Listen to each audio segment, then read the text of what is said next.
actually links to the broadcast. Okay, we are live. Hi guys, this is Jackie M, and we are back for our South Africa meets Malaysia series. That's with yours truly, Jackie M, with Paul Gray.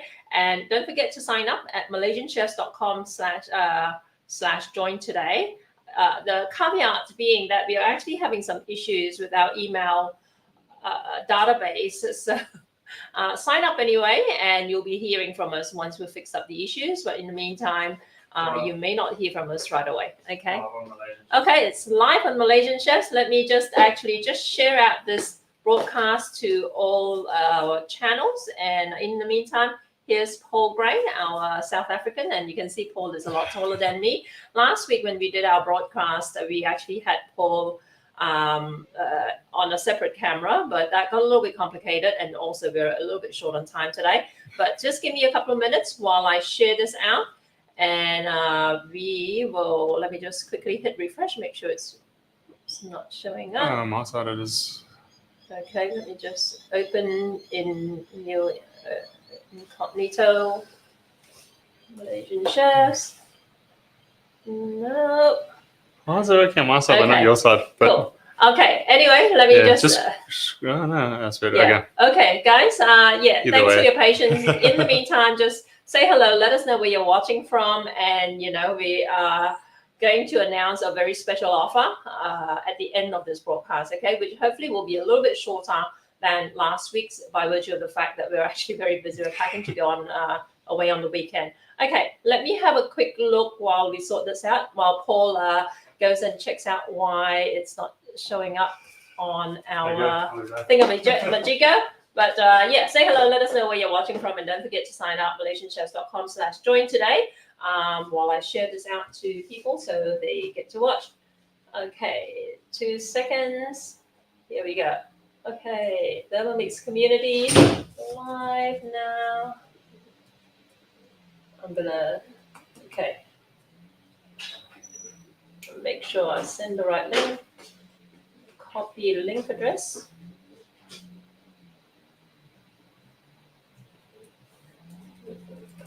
And Control A, copy, paste, and Facebook, refresh. South Africa meets Australia live now.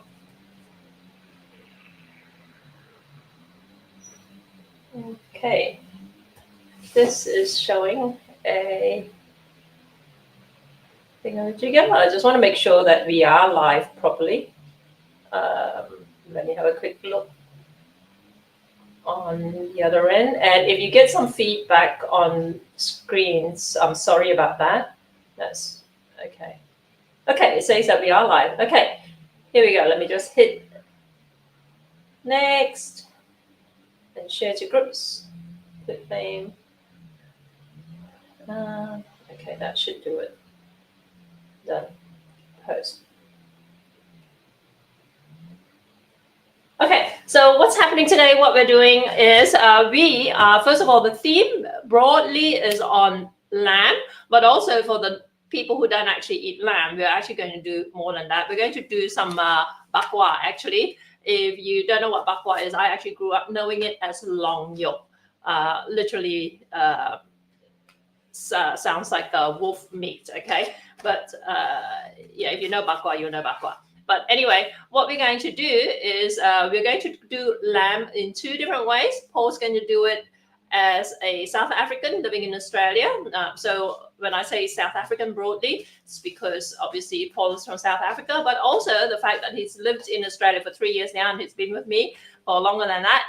Paul will have his own take on influences from Australia and from being around me for years, sort of thing. Add it to the equation, and not just lamb. He's also going to make a South African side with it. I'm going to leave it for today. Oh, you're going to leave it for today? Yeah. Oh, too much. Okay. So forget what I just said. Okay. So we're going to cook lamb 2 ways, and also we're going to make bakwa. Okay. So stick around and say hello. And if you're watching a replay of this, thanks for tuning in, and hit us up if you've got any questions, and we will aim to be able to answer it by the time you by the time you tune in next time. Okay, but yeah, thanks guys. Thanks for being around. And also, it's And on Malaysian also Chefs. Malaysian-style.com is working now. Okay, that's good to know. Let me just double check quickly at my end.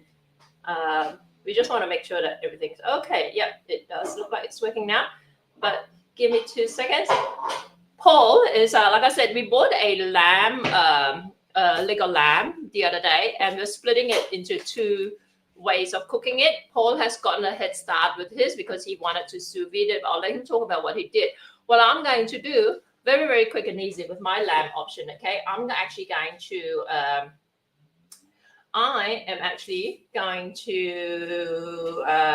make a lamb curry, okay? And all of this, by the way, is going to be for our, we're actually packing to go away for the weekend to a church camp. And we can talk a little bit about that in a second, but let me just get started on the lamb first. This is the diced lamb. Paul has done his bit, and I'm just going to get mine started here. And I'm going to cheat, okay? I'm going to do this in a Thermomix. The reason being that I don't want to take up too much of Paul's space when he's doing his stuff. And also I want to then be able to get started on the bakwa, okay? And the reason we're doing all this, we're going away on a church camp. And I don't know if you guys have been to any of these retreats, right? I'm at that, I've always been like that, truth be told.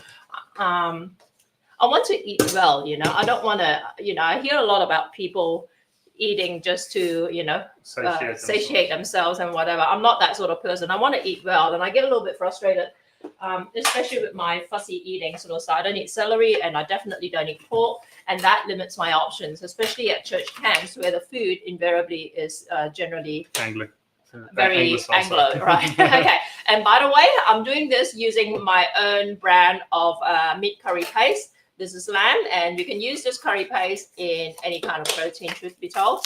So we're going to make this, and we're going to pack this away for our church camp. And then we're going to, I'm going to show you how easy it is. So I'll put in the lamb.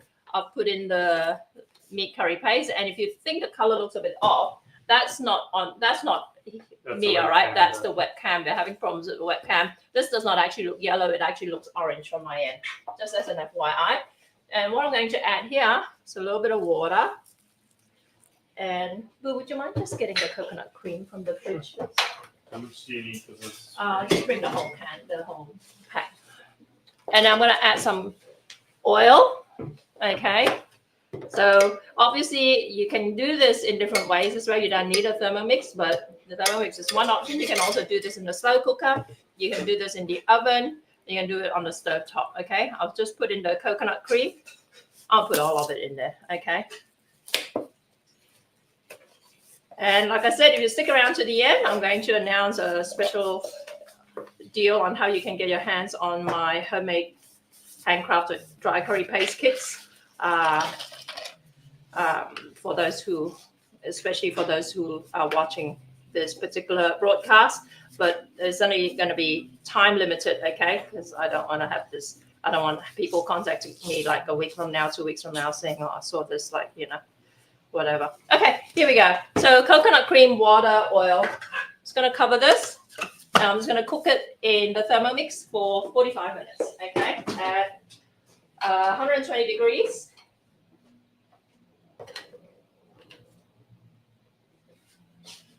On reverse stir, okay?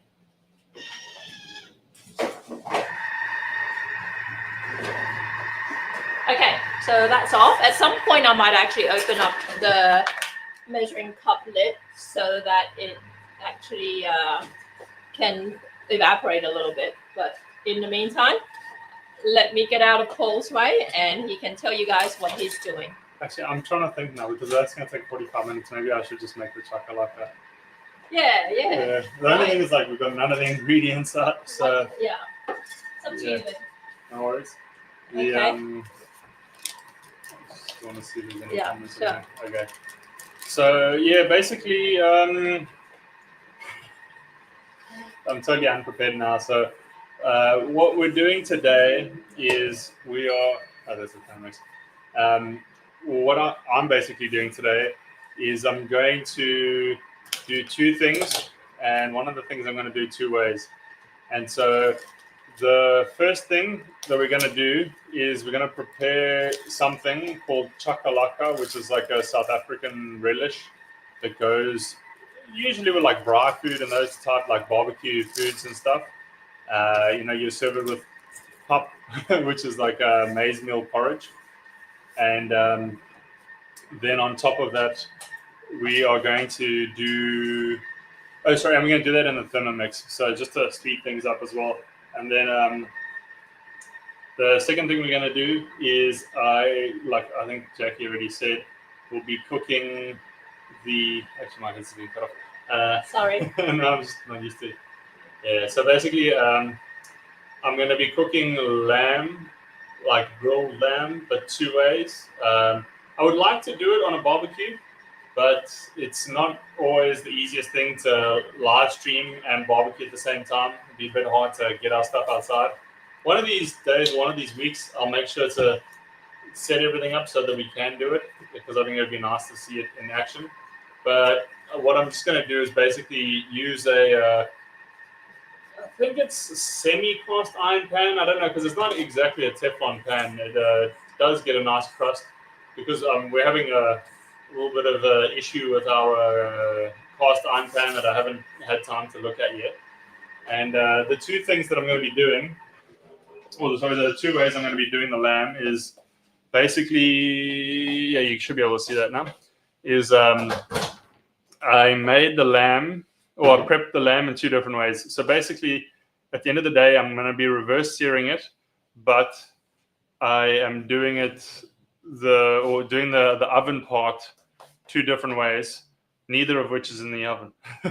So these 2, the smaller of the steaks, I actually did in an air fryer at 120 degrees for 25 minutes, and they actually were a little overcooked.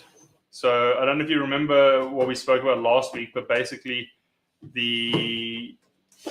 when doing a reverse sear, basically what you're doing is you're cooking the steak up to a certain temperature, and then you're going to cook it in a pan afterwards to get it a crust, as well as raise the temperature by about 10 degrees.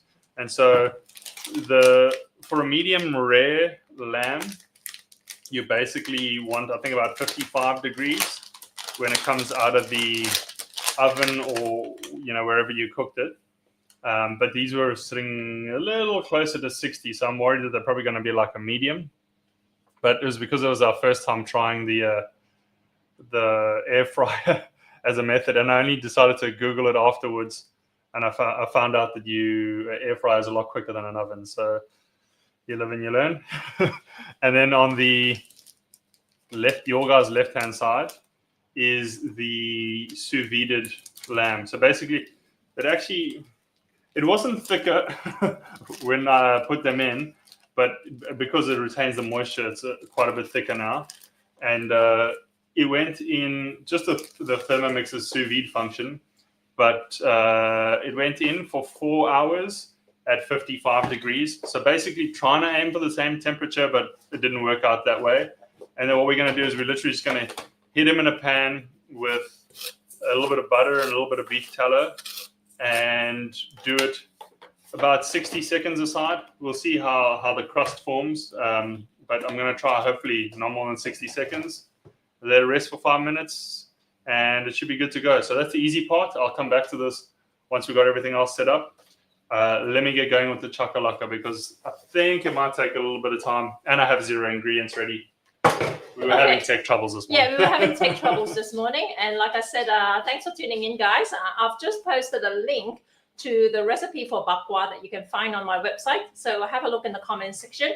But otherwise, go to jackiem.com.au and just do a search there for bakwa, BAKKWA, 2 words, and you will be able to pull up that recipe. But I am actually going to try something a little bit different, okay, from that recipe. And let me just change the screen layout so that you can see what I've got happening here.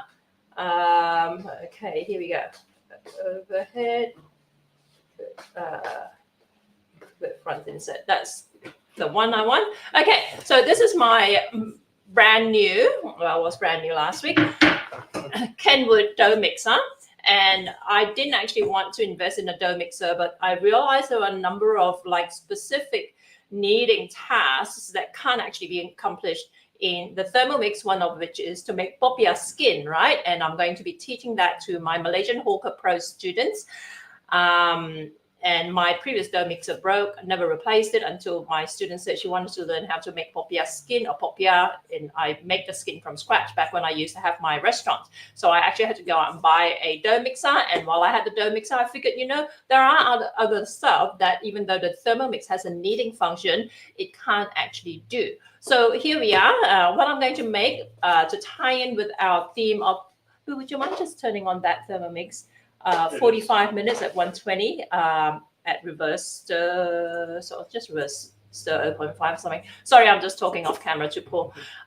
So, just in line with our theme of packing food for our camp that we're going away on actually later on this afternoon. That's why we're trying to keep this a little bit shorter and sweeter. Yeah, half or one. Yeah, maybe half should be okay. Yeah. So I actually moved my lamb curry that we're cooking in the Thermomix to my other Thermomix, which is farther away. So hopefully the sound doesn't travel that much. But yeah, so this is my bakwa. This is only half a kilo, 500 grams of mince. I actually made some earlier, believe it or not, because I wanted to see. Yeah, I haven't made it for years and years. I have made it occasionally at my restaurant. Back in the day, I closed my restaurant 13 years ago. So I had to get back into the groove of things and also to see if I can actually improve on it. I've posted the link to my bakwa recipe on the comments, so if you want to go and check it out. But otherwise, it's essentially the mince. You've got thick cooking caramel, thick caramel sauce, this one here. Okay, a lot of people get confused about this. If you don't know what this is, get in touch with me. I'll put in some 5-spice powder, some fish sauce, some soya sauce, some rice wine, Chinese rice wine, and some sugar. Okay, and I'm going to add a little bit of oil to this. And then what we're going to do is we are going to use the kneading function in the dough mixer. We're going to use the K-whisk, okay, what's known as the K-whisk, because it looks like a K shape. And we're going to basically knead it until it turns into a slushy thing. But one other ingredient that's not listed in the recipe, I'm going to try adding some fried onion to it. Okay, and I'll explain a little bit later why I'm testing this out to see if it works. Okay, but in the meantime, let's chuck in some fried onion. Okay, commercial fried onion. Don't know if we'll make it better or make it worse, but let's have a go. And I'll put this in the dough mixer and away we go. And I'll bring Paul back over on the in a sec.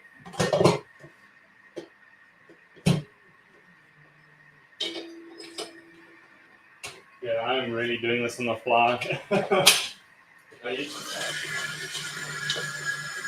Okay, another thing that I want to actually show you. Let me change my screen layout. Yeah. I'm sorry about the noise, guys, but, when you've got things happening in the background, it's a little bit hard to avoid them, but...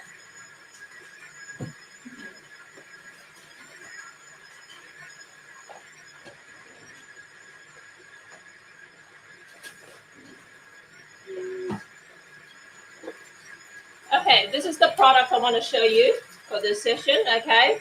This looks like a plastic bag, and it is a plastic bag, but it's a special plastic bag. I used to use this at my restaurant, and what it is a special bag that can withstand high temperature cooking, okay? So what you usually would use it for as a restaurant owner is you would line your restaurant pans with these bags, then you put the food in, and you can keep your food warm in the bain-marie with this, okay?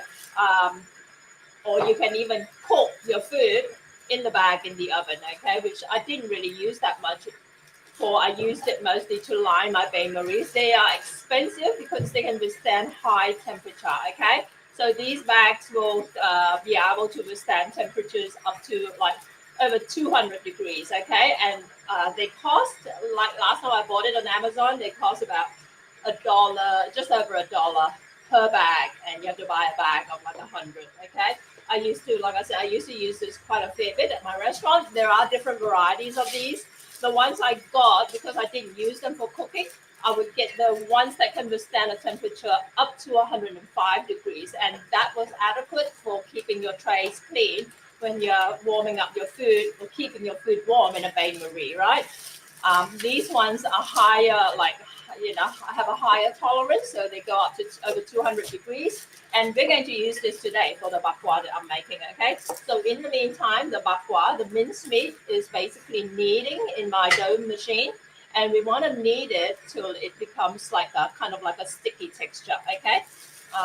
Just give me a second. I'm going to show you the previous batch of bakwa I made just before we went live, okay? I am just prepping the ingredients to go in. Not really anything special, just follow the Thermomix. So it's all going to get chopped up in any case. So. Yeah. Paul is making a shakalaka, South African, popular South African side that's served with grilled meat. Yeah, and particularly like carbohydrates, so rice, potatoes, cool. Maize. Cool. Okay, let me just change my camera angle. You know how TV chefs always go, oh, this is what I made. This is a batch I made earlier. This is literally a batch I made earlier. When TV chefs say, when TV chefs say this is some I made earlier, it's not them who made it. It's their production crew behind the scenes. Okay, but when I say this is what I made earlier, it's actually me who made it earlier. So this is what I made earlier. It's not finished yet. Hit front insert. This is what I want. Okay. So this is the bakwa. Again, I'm sorry about the color. This makes it look really grey and unappetizing, but actually it's... you'll see another Yeah, angle. You'll see when we take photos of it. And what I did was I basically, after the mincemeat was done, you have to cook it twice, okay? So this is after the first cooking process. And what it is I basically baked it in the oven at very low temperature, 120 degrees, okay, for 20 minutes. And this is what it looked like after that. I cut it up into these chunks. And the link to the recipe I sent you actually has it cooking a second time, baking in the oven a second time at another 20 to 30 minutes. I kind of started on that and I thought, look, you know what, let me cut it up. And I'm actually, instead of baking it, I'm going to actually scorch it. So we're going to pull out my burner and my torch burner, and I'm going to scorch it instead of baking it because I don't think it needs any more cooking. Truthfully, I've tasted a little bit of it flavor wise. It's spot on, but like I said, it needs to be charred. Okay, so we're going to do that. Let me change my screen back over here. Okay, and if you've got any questions, hit me up. If you know anything about the way I cook, I'm always like testing new ways. I'm always iterating and all that, right? And the batch that I'm doing now, remember I just added some fried onion. The reason I do that is because the previous batch, and it's always been the case, after you bake it on low temperature in the oven, a lot of liquid gets produced on your tray. Let me see if I can show it to you. Okay, so it's almost as though, okay, you can't see it because it's solidified somewhat, but like half the juices that we added to the mixture are they ooze out of the mincemeat, which seems like a little bit of a waste. So I thought this time around, why don't I actually add some fried onion, which is my hack for a number of other things. Never tried it for this yet, so we will find out together if the hack actually works, because fried onion contains a little bit of cornstarch. So hopefully it will actually soak up some of the moisture instead of releasing it out onto your baking tray, okay? And the second thing also, I think it may actually help with adding some texture to this, because this, as is a little bit like, texture-wise, it could probably need use a little bit more texture, because this is Australian 2-star beef mince, by the way, in case you're looking for it. And I tend to find that it could probably be a little less find, you know, if I were to mince it myself, I would mince it a little bit less. Okay. Back to Paul. I'm still just prepping all the stuff. Basically, we've blended the onion and garlic and ginger, which I actually just use ginger powder in here in the Thermomix. And now we're preparing the carrots. This is a bin, right? Yeah. Okay.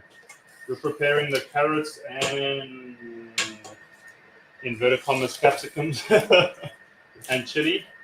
And then I'm assuming it's going to get us to basically start cooking it and then add the seasonings once we're done. It's a pretty simple thing.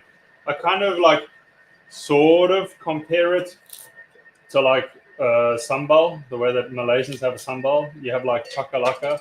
It's a more substantial thing and obviously not as nuanced. But it's like a slightly spicy, slightly tomato-y thing that goes well next to your stuff. I'll be back.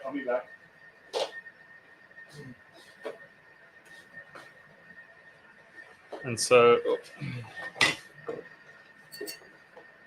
okay, I think that should be close enough to 3 centimeters. Y'all didn't see that. Carrots, no capsicums, birds aren't chilies. Do you think 2 or 3 would be too hot? Might be okay. Sorry. Yeah. Okay, so I'm just giving it one last knead, and I'm going to show you what it looks like. Okay, how I actually sort it out. And for the record, in the past when I made the bakwa, I didn't use these bags. I basically placed them on a piece of parchment paper, between 2 pieces of parchment paper, and then rolled them out. Okay, I find using this bag a lot less messy. Okay, and I sound like I actually have shares in this company. Unfortunately, I don't. But yeah, I'll show you how I do this. Okay.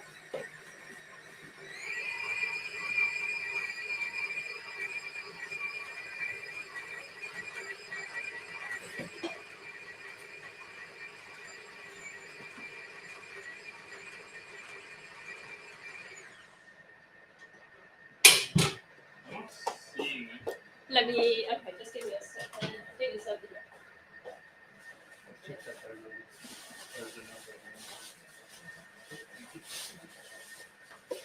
Okay, let's do this. I'll show you what the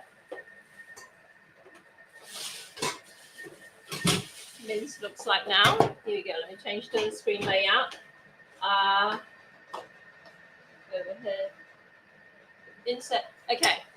So this has been kneading for about 5 minutes or so. Could probably use more kneading, but I want to quickly show you because, like I said, we want to keep this session a little bit more concise by virtue of the fact, if for no other reason than we actually have to pack and go away on for the weekend. Yeah. So yeah, we're packing to go away for the weekend after lunch, after Noah's back from school. And we're going to take some of this food with us, and we are going to basically show you guys what we're taking with us, okay? That will help enhance our meals when we're on this retreat, okay? If you've been to one of these retreats, let me know what you think of the food. I don't think anybody has any particular complaints, like nobody gets sick eating the food. It's just I've just always been such a person that I don't see the point of eating food that's very forgettable. And because we've been to this same conference center in the not too distant past, I still have memories of the food there, and I just want to eat well rather than eat something very white. I was going to say wasted calories. Yeah, I mean, I'm not eating cereal for breakfast, and I'm not eating regular sliced white bread with Vegemite for breakfast and stuff like that. I want something a little bit more memorable. Every single meal counts. I don't know if anybody else feels that way, or if it's just me. I'm not a snob by any stretch of the imagination. I just like good food. Well, as somebody who has a very high metabolism and is pretty tall and skinny. I'm the exact opposite. I'm just like, I know I have to get nutrients in. Like, I'm very much of the school of thought that like I spend a lot of time just filling myself with calories, but then I make sure that I have like good enough. I'm trying to think how to explain it, but like most of the food I eat is just get the right amount of nutrients in, and then I'll, eat the good stuff or the stuff that I appreciate properly. Yeah, and Paul is actually an athlete in a past existence before he came to Australia, obviously. But yeah, he does have a high metabolism, and he'll be eating stuff in the morning. I'll be like, oh, this is like, I couldn't eat a single thing after all that food he eats, and then but everything everything I eat has to be something memorable, So I'm making bakwa here. And you see what I've done? This is half a kilo of meat, as I mentioned. Yeah, paprika back and thingamajig, curry powder. Yeah, there's some here. And curry powder is over here. Here you go. This is Carol Kwok's curry powder, by the way. Carol Kwok is our friend who owns a Nyonya restaurant, Nyonya Bistro in Petaling Jaya, Malaysia. And she gave us some of her homemade curry powder last time we were over there. Okay, so I'll kind of spread it out. You want to actually roll this out very thinly, yeah? Let me just get a rolling pin. Unfortunately, this is a little bit too wide for me to be able to fit into my dough roller. Okay, otherwise a dough roller would be perfect for this. But I'm going to roll this out, and you want to do this to a thickness of about 2 millimeters. My previous batch was okay in some parts, but in other parts I feel like it could be a little bit thinner. And what I'm going to do also in the meantime, I'm going to preheat my oven to 120 degrees. I'm going to chuck this in for 20 minutes, and then we're going to take this out and we're going to finish it off by scorching it, okay? And if you can make this yourself at home, think of how much money you'll save on making bakwa. Obviously, the bakwa made by the shops and by some of our very highly regarded Malaysian caterers here in Sydney themselves are really, really good, right? But if you want to do this on the fly at home, you feel like you're craving bakwa, scrap a half kilo pack of beef mince, or I'm using beef here. I don't eat pork, by the way, but of course you can use pork as well, or chicken mince. And chuck it in your dough mixer and add those ingredients in, yeah? And Paul, by the way, like I said, is making chakalaka in the background. Because we're running out of time, he's doing it in a Thermomix, okay? Because as it turns out, Thermomix has a recipe for chakalaka in its cookie dough system. So he's just going with it. And not the kooky German recipes that we also saw there.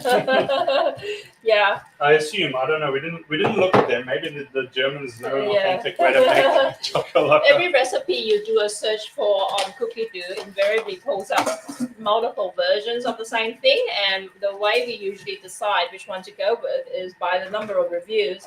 And one of the ones for shakalaka with the highest reviews was actually in German, okay? And for the record, you can pull up like recipes in other languages if you've got your filters set that way. And I always say that I've got the most useless degree in the world, which is a degree in a Bachelor of Arts in languages, but it does help me to be able to kind of make some sense of recipes in a bunch of languages, which is why my cookie dough will pull up all kinds of recipes, more so than if you only had it set to English, yeah.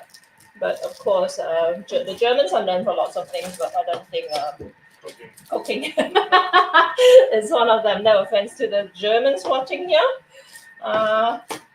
So we decided to go with a different one instead, but we'll report back on how it tastes. I have never tasted chakalaka. It sounds a little bit intriguing, a little bit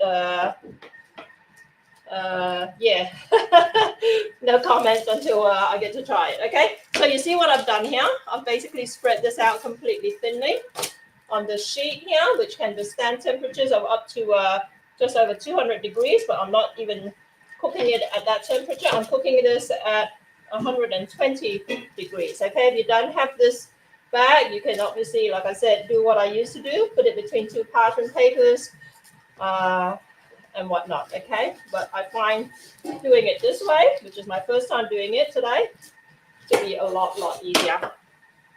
Okay, here we go. And let me just put this on this tray. Like I said, I've just made a previous batch here, and you can see some of the dried up moisture that oozed from it after the fact. And this is just going to go on here. And I'm going to chuck this in my oven, and I will be back in a minute once we've done so. In the meantime, let me just change my screen layout. Okay, be back soon.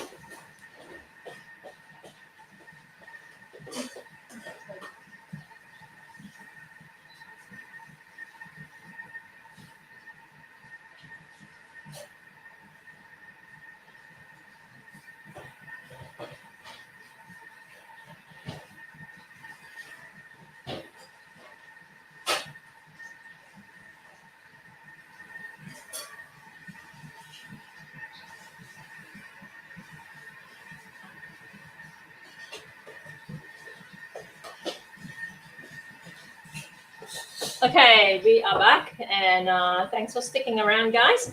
Again, make sure you say hello. Let us know where you're watching from. Okay, let me just clear out some of this mess. And what I want to do now is actually show you what happens to the bakwa from the previous batch. I'm just going to wipe down this area a little bit. And don't forget, at the end of this, I'll share a special discount on my curry paste if you order between now and next week, this time next week. But it's going to be a secret. That's not going to be shared out to my email list, which, by the way, don't forget to sign up to at malaysianchefs.com/join today. And I've also published a number of new blog posts. If you go to malaysianchefs.com as well as jackiem.com.au, you'll find some new posts that I've recently published. I can't actually send them out right now. Okay, I can't actually send them out right now. The reason being that there's a problem with our email deliverability sort of thing that we're trying to sort out behind the scenes. But okay, here we go. This is my change overhead, close up, front insert. Okay, so this is my previous batch of bakwa. I'm doing the offcuts first, and I'm going to try and actually sear them using a torch. Oh, thing of a jigger.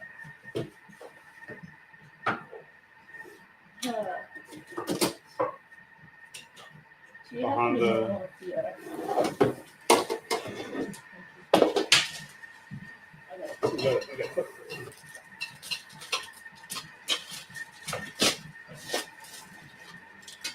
I'm gonna assume that this is half of this is one tomorrow. Yeah. Okay, so I've got this thing here. I don't even know if I've used this before. Oh, I think I have. Yeah, it's been a while. Oh, the burner we have. I've had a number of these things over the years. Yeah, they always conk out, but let's have a go.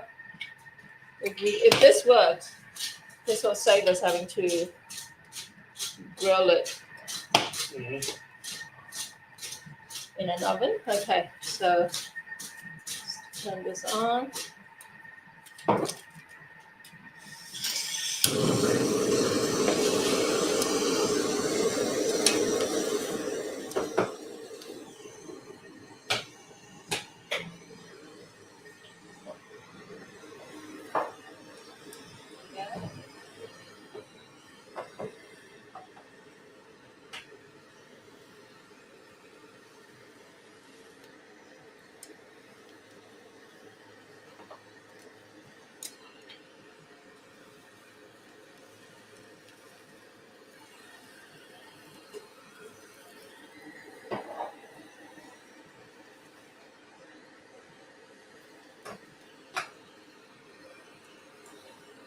think this will work.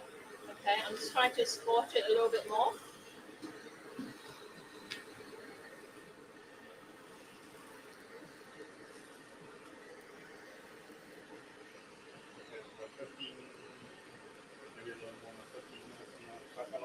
Okay, is everything in there or? There's a couple more things to go, but not too much. Okay. That seems to be working pretty okay. Yeah. I'm just trying to scorch this. I haven't got this on that higher temperature because I don't want to kill it. But so far it seems to be working okay.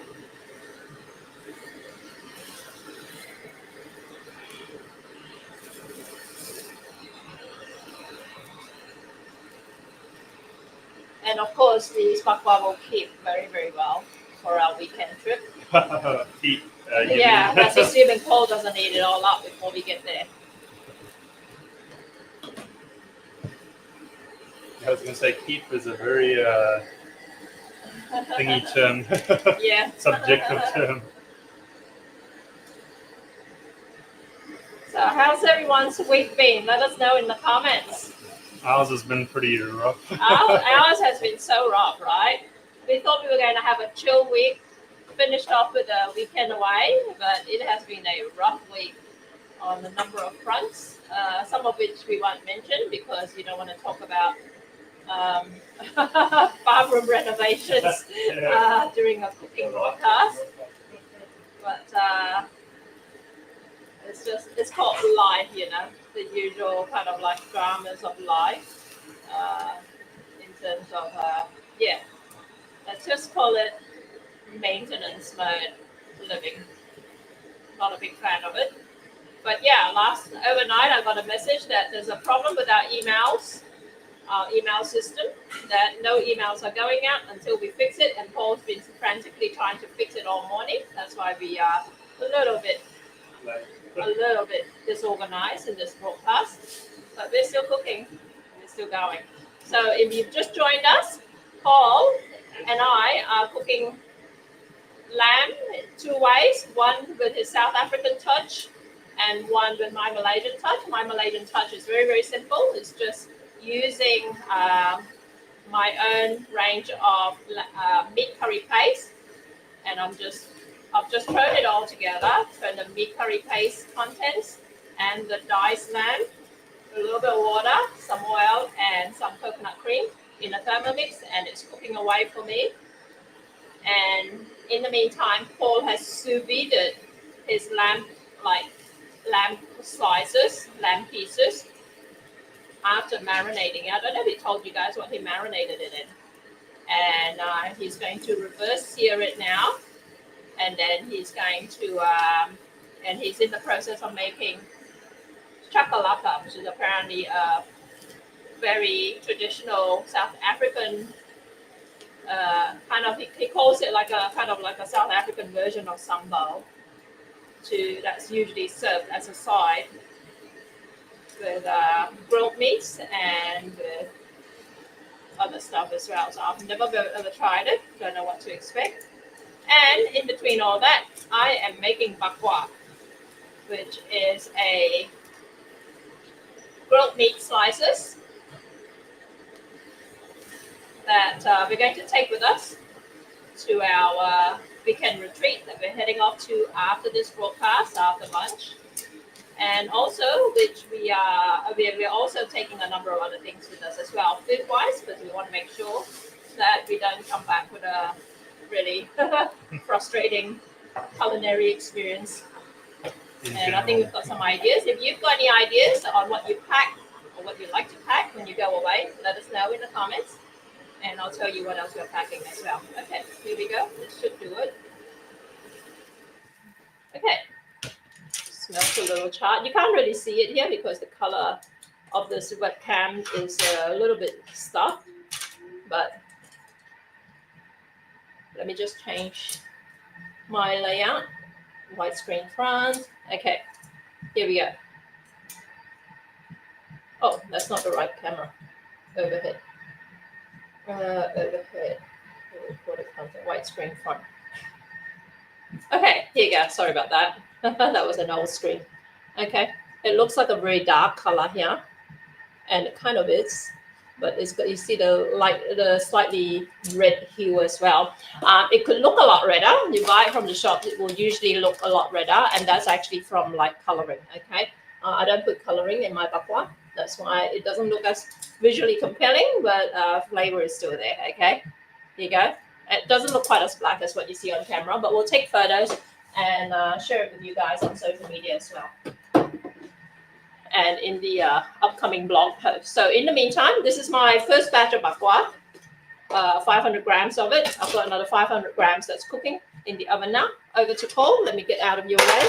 Cool. I don't really have much of a way at the moment. We're waiting 9 minutes on the chakalaka. The steak, we could probably, actually, you know what? Let's start on the, I was going to try and time this right, but I think now is actually a good time. Let's get going with the lamb. Okay, cool.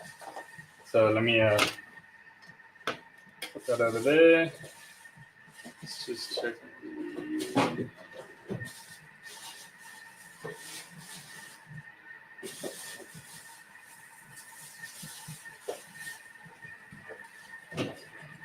Yeah, just right. Oh, yeah, just back it down. Yeah. Okay. Let me just get a pan and then I'll be back. Another thing just on sorry, the big one. Oh, turn it on? Yeah. Okay, cool. And by the way, if you tuned in last week, you would have seen me make an easy achar. If you didn't tune in, the link to that, along with how I pulled it all together, you can find at jackiem.com.au is my latest blog post there, okay? But the achar is still here. I made a big batch of it, okay? This is what's left of half the bag. So this is only 1/4 of the bag, okay? I actually gave a whole bunch of it away. And this is what I've got left from the first half. I've still got like a double portion of this in my fridge. And because achar is a pickle, this will keep very, very well for, when you go away, okay? So what I've figured out about eating, right, at these retreats and stuff like that, they have like communal dining and they have like a fairly basic menu usually. Hey, Tawa, good to see you. Nice. Thank you. So what I find when you go away, especially if you're like, you're a fussy eater like me, like you don't like celery, you don't like this, you don't like that, you don't really like most Western iterations of stew and, and whatnot, and you find that like, anyway, the point is that I tend to find that there are some things that I will eat. Say if they have mashed potato, I'll eat that, but it can be supplemented with things like your own sides, like achar, your sambal, your fried crispy onion, and all that sort of stuff. So we're going to pack that now. In the meantime, I'll go away and pack this, and I'll show you what we're going to take with us, right? Paul is going to get to work with his reverse seared lamb cutlets that we're going to eat some of here, and also the rest we're going to vacuum pack and take with us on our getaway. And that way, that will give us some protein, some nice protein that we actually like. And by the way, don't forget to mention what marinade you put in for those people just tuning in. I totally forgot about that. Yeah. Okay, so as I am kind of running all over the place, I haven't really thought about exactly what I did before I hopped on the Zoom, the live today. Was actually, it's a good question. What did I put in there? Do you remember what? It was okay. No, I do remember. So basically, the thing that I did with these, just to give you the full rundown, so that like if you do decide to try it, you know exactly like why it looks the way it does. Is before I did any of the prep or sous videing or not reversing, but putting it in the oven, I actually marinated them in a mixture of oyster sauce, garlic, a little bit of chicken powder, and cumin powder and cumin seeds that has been blitzed up. And I chucked those in vacuum packed bags and left that in the fridge overnight. And then this morning, I took out the sous vide one, which is this big guy. Which is this big guy over here, and put it in the Thermomix for 4 hours at 55 degrees. And then these guys I took out of the bag, dried them off as best possible, put a little bit of salt onto them, put them in the refrigerator for about 2 hours, give or take, just to sort of pull more moisture out and hopefully get us a better crust. But looking at them now, they're going to get a good crust anyways. And then after they sat in the refrigerator for 2 hours, then I did them for 25 minutes at 120 degrees in an air fryer, which is actually probably a little much because they look a little overcooked. But we will see when we cut them up now. So, yep, let's get to it. How do I change this? What did you change the layout? Yeah. Okay. By the way, Paul, I was asking you yesterday about using cumin in lamb in South Africa, and because I was really curious, because I thought cumin was like an Asian ingredient. So, well, so it really depends. Where in South Africa you're eating what, and which sort of population or ethnicity is serving it up. Yeah, making the food. But a lot of the things that you see that you consider to be Asian actually came to South Africa with the indentured workers from Malaya, or India. I guess India later on, but first sort of the Malaysian archipelago, so Malaysia, Indonesia, all of those types of things, when the Dutch brought them to be indentured workers. And then they brought a lot of those types of spices, but then a lot of, when the Indian indentured workers, they brought those spices back as well. Okay, I'll tell you the rest. I'll tell you the rest now. So I'm going to put these on. This is the oven prepped one. And because I don't have a proper press, I'm just literally putting a glass container on them. And basically the reason I'm putting a glass container, or you'd use I can't think of the proper name now, but a steak press, is to make sure that you get as even a char as possible. And so basically what that means is as much of the surface area as possible gets onto the steak, or the lamb in this case. The surface area of the lamb gets onto the pan so that it gets that even crust. So you got to make sure that like your cut of lamb or cut of steak or whatever you're doing is even. It's like the same thickness across, or else it makes it a little harder for doing this. So I'd say it's about 30 seconds now. I'm just gonna turn it over. So yeah, you can't really see because it's pretty blue from this view, but where is it there? Yeah, you can see it's got quite a nice crust on it. And then let's just do the other side. Yeah, you got to be careful with the steak pressing it down on the other side once you've done the char or done the sear, because it does soften it a bit. But yeah, these are very uneven cuts, so I just want to make sure that everybody touches the pan properly. Okay, so that should be good enough just to get them flat.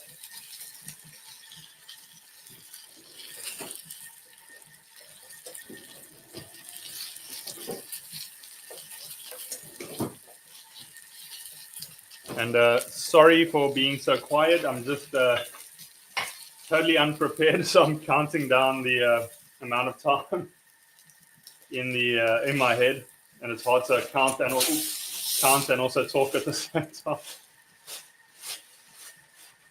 Okay, so there we go. The first of the two, the oven reverse seared one, and now actually, no, there's a decent amount of oil there. That should be okay. And now we're going on with the sous vide one, which is a bit thicker, as you can see. So it'll go a little bit longer, but not too much longer. Let's go for it.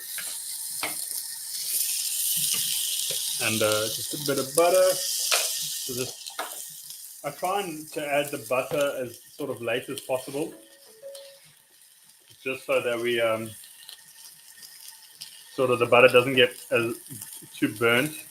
Because if you chuck like butter in while it's getting hot and you let it sit, it's gonna basically burn, and it'll affect the flavor. You can actually even see, like when I chuck it in, it goes a little bit brown, and so you want to be careful to sort of add it as late as possible, just to prevent that as much as possible. Okay, just a few moments of silence so I can count. Okay, I wanna ask you, your chocolate recipe in the Thermomix calls for beans, which we don't have. But could sweet corn work? No. Maybe, I think I might have seen it before, but I think maybe Leave it. yeah for now, because I don't want to offend any South Africans that have a particular. I thought they don't get offended easily, unlike Malaysians. Oh no, they definitely don't. But compared to Malaysians, nobody gets offended. Okay, we went a touch long on that side. Should still be okay.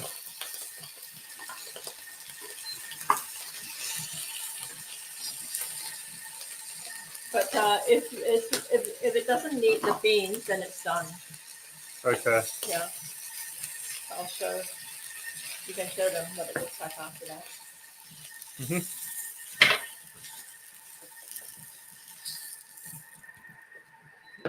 Yeah, that looks pretty good. Okay, so the one thing to keep in mind is that because we're doing this sort of differently than I would usually sear a steak, that because we're marinating it in something like oyster sauce, which is packed with sugar. I mean, oyster sauce has got a fair amount of sugar in it, right? It depends. Okay, but it's got at least some sugar in it. And so because of that, it caramelizes a lot quicker and burns a lot quicker. So the steak looks a lot more charred. Let me just use the correct English. Because of it. So it's very blue now, but I'll show you on the other camera when Jackie comes back. I don't want to mess anything up on that thing. Okay. And then we'll have a look at the chakalaka, and then I'll show you the bakwa, how it's looking. Okay. Here you go. So we're back. And by the way, this is my achar, right? We're taking it with us. I've got a couple of jars, so I'm going to take it. I'm going to share it with some people as well. So an achar thinger would go well with our meals at meal times, assuming they don't have bans on things like peanuts. If they do, we'll have to eat it now. I think they do. I don't know. I remember reading something about that. Okay, hang on. Let me just tie this up. Chakalaka is done. Let me just put it in a bowl. And my bakwa in the oven is done as well. This was the earlier batch. If you saw us make it, I was charring it with a flame torch thinger. And I'm going to come back and bring the other one.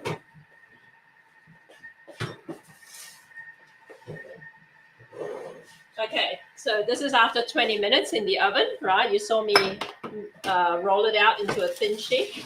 This is what it looks like after that. Let me just do a head thing. Okay, so. Yeah, I'm actually thinking that because there's no beans in here, that all the spices and stuff we've added for an extra 400 grams of volume.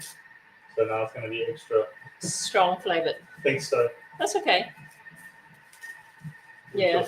That's why I was asking whether we should actually chuck in some sweet corn to balance it out. Okay, so I'm going to cut this open. I'm gonna put this over here. Yeah. You can show that off once Okay. done all of that. Well, it came out So, quite well. see, it just peels off.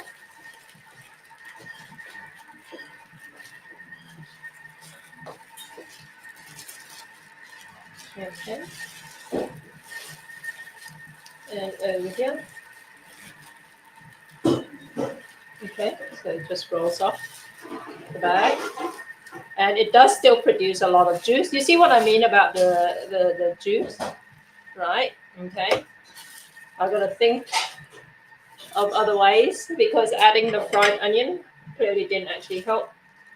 And you know with bakwa, usually they cut it in fairly large slices. I want to cut them in smaller sizes so that Paul doesn't subconsciously eat them all up. Like and you know, and think, oh, like, you know, he's got to eat a whole big giant slice. So I'm cutting them into smaller pieces, and then I'm gonna char it again. Okay, maybe like that.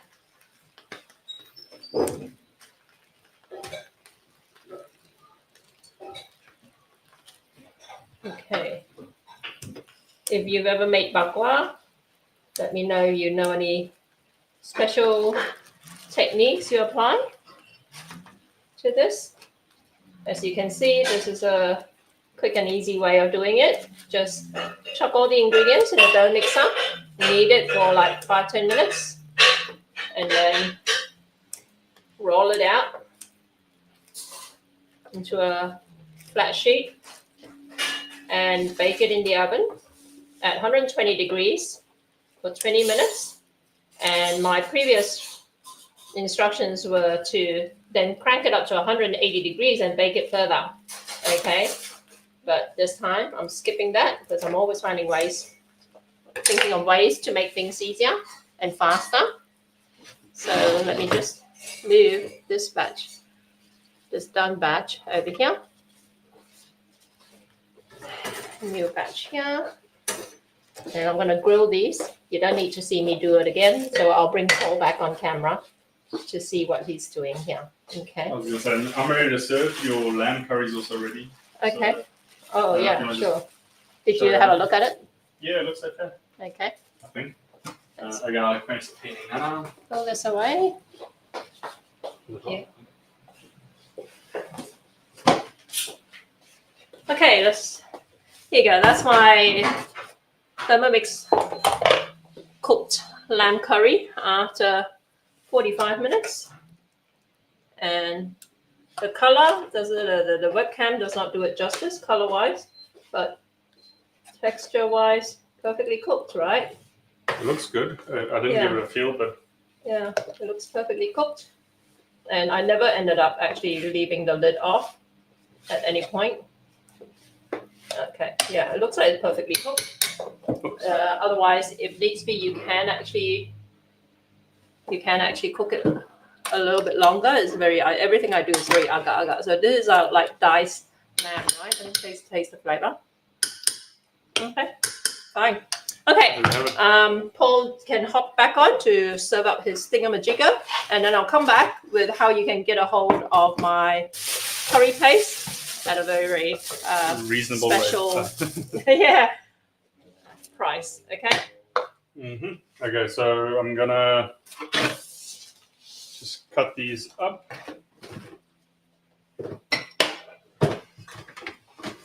And see how they turned out. I can already feel that the reverse sear in a thingamajig. Air fryer definitely has not overcooked it per se, but overcooked it. So let me just put it down the middle. I think it looks good. Yeah, it's actually not too bad. It's not as... Oh, it's over here. I'll just show you. So there you go. You can see what it looks like. It's still pretty juicy. No complaints there. And then for the one that I feel more confident in, it's Look. There we go. It's almost perfect texture-wise. It's a lot softer, a lot more juicier. I don't know. Squeezing it helps you guys understand. And yeah, there we have it. So lamb reverse seared. Okay, I'm going to take some photos of this. Mm-hmm. And okay, how can you get a hold of my curry paste at a very, very special live broadcast deal? Well, you can do it by ordering at shop.jackieyam.com.au. Let me actually just add the URL on camera. Banner. Okay. Okay, let me just create a banner. Shop.jackieyam.com.au. That banner. And there we go. Yeah. Show this. Okay, you get it from shop.jackieyam.com.au. You got to order before our next broadcast next Friday, and you want to just add in the comments, say South Africa meets Australia or meets Malaysia. South Africa meets Malaysia. And what I will do, whatever curry paste you order from my website, shop.jackieyam.com.au, I will add an extra pack of the meat curry paste you just saw me use. Okay, the meat curry paste is worth $17, right? But there is a minimum, okay, because it's not worth my while sending out like single orders. Minimum order $50. Any curry paste you order from my shop, $50 worth. Just mention South Africa meets Malaysia, and I'll throw in an extra pack worth $17. Okay, so basically you're getting, say if you order 3 packs for $51, you're getting 4 packs for the price of 3 essentially. Okay, so keep that in mind. I'm not going to advertise this anywhere else. If you do place the order, I will know where you're getting the special offer from. Just add it in the comments in your order. Okay, if you forget to add the comments, or you don't, just pop me an email and just say, hey, I just placed an order, can I get the your special deal with the meat curry paste when I do. Okay, guys, thanks so much for joining us, and we're going to wrap this up now. Like I said, we are going to head off to our getaway. So we've made the lamb. We're going to eat some of it for lunch. We're going to take the rest of it vacuum packed with us. We made the bakwa over here. We're going to take photos of everything. You can't really see this. Yeah. So the bakwa, we're going to pack it, vacuum pack it, take it with us. And we've got some sambal that I've made previously. We've got the achar, right, that we made last week. Mm-hmm. We're going to take all that and take with us to our getaway.